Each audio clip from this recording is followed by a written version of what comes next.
Sir మీరు తారక్ గారికి పెద్ద ఫ్యాన్ అని అందరికీ తెలుసు.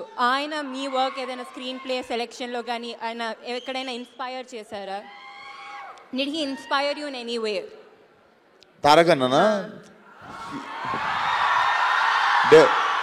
Definitely. I think starting from Aadi ఇంకా సింహాద్రి నుండి నేను I was like madly following his work.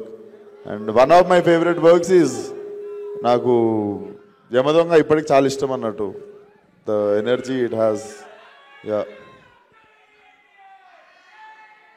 జై ఎన్టీఆర్. ఫలక్నామా దాస్ యూత్ని మూవీ గోయర్స్ని ఒక ఊపు ఊపింది. సో యాక్టింగ్ కెరియర్లో స్టార్టింగ్లోనే డైరెక్షన్ సైడ్ వెళ్ళడానికి ఎనీ పర్టికులర్ రీజన్? ఇట్లనే మీరు థర్డ్ ప్రైజ్ ఇచ్చారు నేను షార్ట్ ఫిల్మ్ తీస్తే మీ కాలేజ్ వాళ్ళు. ఫస్ట్ ప్రైజ్ తెచ్చుకుందామని చెప్పి మళ్ళీ డైరెక్షన్ చేసి ఉండే. Basically nobody was giving me right opportunity. నేను ఫలక్నామా దాస్ చేద్దామని డిసైడ్ అయిన తర్వాత షూట్ ఇంకో 2 monthsలో ఉంది అన్నప్పుడు తరుణ్ భాస్కర్ ఈ నగరానికి ఏమైందో సెలెక్ట్ చేసుకున్నాడు. సో అది షూటింగ్ అయిపోగానే ఇది షూటింగ్ అవ్వగొట్టేసిన. But I never had no opportunity in my hand when I started Falaknuma Das. It's out of necessity అది. యా. ఓకే, రాబోయే హిట్ 3 మూవీలో మీ క్యామియో ఎక్స్పెక్ట్ చేయవచ్చా? రాబోయే క్యామియో రోల్ హిట్ 3లోనా? ఐ థింక్ ఇట్స్ ఇంకా తెలీదు, అది చూడాలి.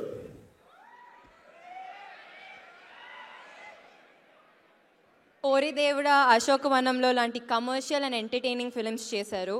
అలానే ఒక ఇంపాక్ట్ఫుల్ రోల్ ఇన్ ముఖ చిత్రంలో కూడా చేశారు యాజ్ అ లాయర్.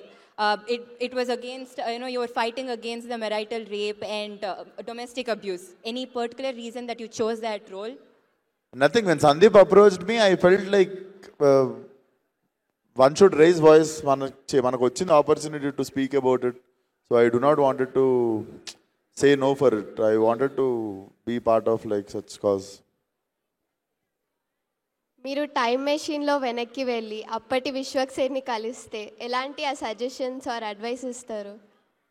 నేనా? I would have go back and do the same things again.